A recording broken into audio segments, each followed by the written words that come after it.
Hey everyone, welcome back to revision club. आज हम जानेंगे कि strait of Hormuz constantly news में है। तो क्यों है ये न्यूज़ में? सबसे पहले जानेंगे कि स्ट्रेट क्या होती है और इसकी स्ट्रेट ऑफ हॉर्मुज की लोकेशन कहाँ पर है और ये क्यों न्यूज़ में है और इसको जानना ज़रूरी क्यों है। किस टाइप के क्वेश्चंस एग्ज़ाम में आते हैं, पूछे जाते हैं, इसलिए ये स्ट्रेट ऑफ हॉर्मुज क्यों इम्पोर्टेंट है, इंडिया में इसका इम्पैक्ट क्या है और इसको पढ़ना क्यों ज़रूरी है। तो स्टार्ट करते हैं without wasting any time. Let's start.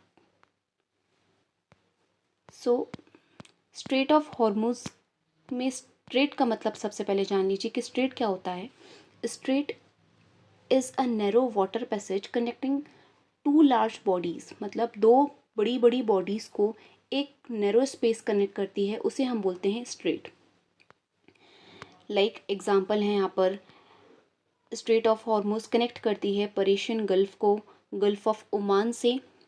Straight of Malacca करती है इंडियन ओशन को साउथ चाइना सी से। बेरिंग स्ट्रेट करती है आर्टिक ओशन को पैसिफिक ओशन से। और स्ट्रेट ऑफ जिब्राल्टर कनेक्ट करती है मेडिटेरियन सी को अटलांटिक ओशन से। सो स्ट्रेट ऑफ हॉर्मुज की लोकेशन क्या है? तो स्ट्रेट ऑफ हॉर्मुज की लोकेशन यहाँ पर है।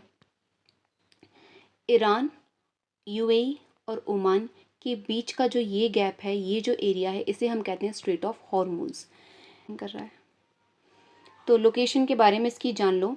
ये strait of Hormuz narrow but extremely important sea passage in the Middle East इसकी लोकेशन है। क्यों है? क्योंकि ये पर्शियन गल्फ को गल्फ ऑफ ओमान से कनेक्ट करती है, which further opens into the Arabian Sea and Indian Ocean. ठीक है, और जो कि अरेबियन सी और इंडियन ओशन को फर्दर ओपन्स करती है। इसके बाद है इसमें इम्पॉर्टेंट बात कि स्ट्रेट ऑफ हॉर्मुज किस किस के बॉर्डर में आती है। तो ईरान पूरा नॉर्थ पूरा यहाँ पर नॉर्थ ईरान में जाता है, और साउथ में आता है आपका यूएई और ओमान आता है। इसकी विड्थ जान लो, बस 33 किलोमीटर है, इसके अलावा जानने की कोई ज़रूरत नहीं है। इसके बाद इसकी लोकेशन देख लो यहाँ पर एक बार और अच्छे से। ईरान है, ईरान के नीचे यूएई है और ये ओमान है, और ये वाला जो एरिया है इसे हम बोलते हैं स्ट्रेट ऑफ हॉर्मुज। अब आते हैं हम कि ये न्यूज़ पर क्यों है। तो it is in news because the strait of Hormuz is currently in news due to rising geopolitical tension in the Middle East. Main issue क्या है? Iran United State its lies, मतलब ईरान पर United State US और Israel ने attack कर दिया था, क्योंकि इन लोगों को लगता था कि ईरान क्या है, वो न्यूक्लियर वेपन्स क्रिएट कर रहा है अपना। तो ये ना यूएस चाहता था ना इजराइल चाहता था, इसलिए इन दोनों ने इस पर अटैक कर दिया है, जिसकी वजह से वार छिड़ चुकी है। और यही एक बहुत बड़ा रीज़न है कि स्ट्रेट ऑफ हॉर्मुज को जो ईरान है वो सीज़ कर सकती है। तो अगर ईरान सीज़ कर देगी तो क्या होगा?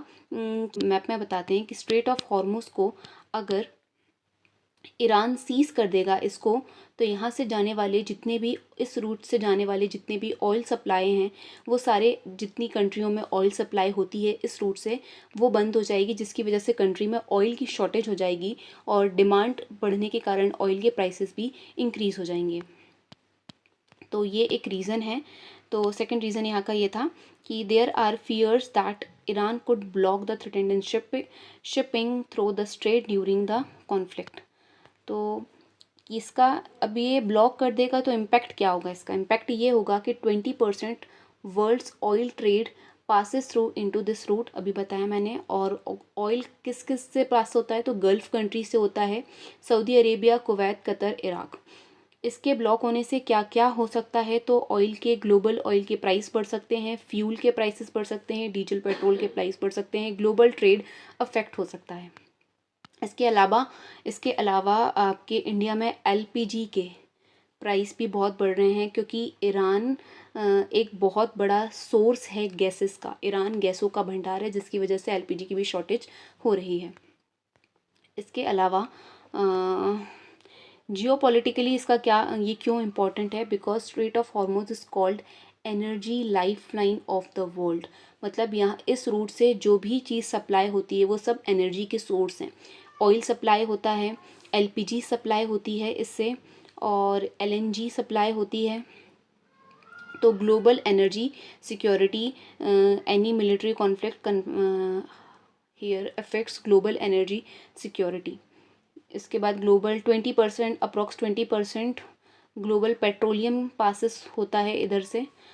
और इसके अलावा इंडिया पर इसका क्या इम्पैक्ट है इस न्यूज़ का, तो इंडिया पर इम्पैक्ट ये है कि इंडिया लार्ज अमाउंट पर क्रूड ऑयल क्या करती है, इंपोर्ट करती है गल्फ़ रीजन से। गल्फ़ रीजन कौन कौन से इंडिया को सप्लाई करती है? सऊदी अरेबिया, इराक और यूनाइटेड अरब क्या करती है, इंडिया को सप्लाई करती है। यूएई इंडिया को सप्लाई करती हैं ऑयल। तो इस वजह से इंडिया के लिए बहुत इम्पॉर्टेंट है ये news. Most of this oil passes through the strait of Hormoz. Any dispute can increase petrol diesel prices in India, affect Indians energy security. इसके अलावा इस न्यूज़ से किस किस टाइप के क्वेश्चंस आ सकते हैं एग्ज़ाम में? So the first question is the strait of Hormuz connect which two water bodies. तो अभी हमने देखा था पर्शियन गल्फ को गल्फ ऑफ ओमान से कनेक्ट करती है। नेक्स्ट क्वेश्चन है the strait of Hormuz lies between which two countries.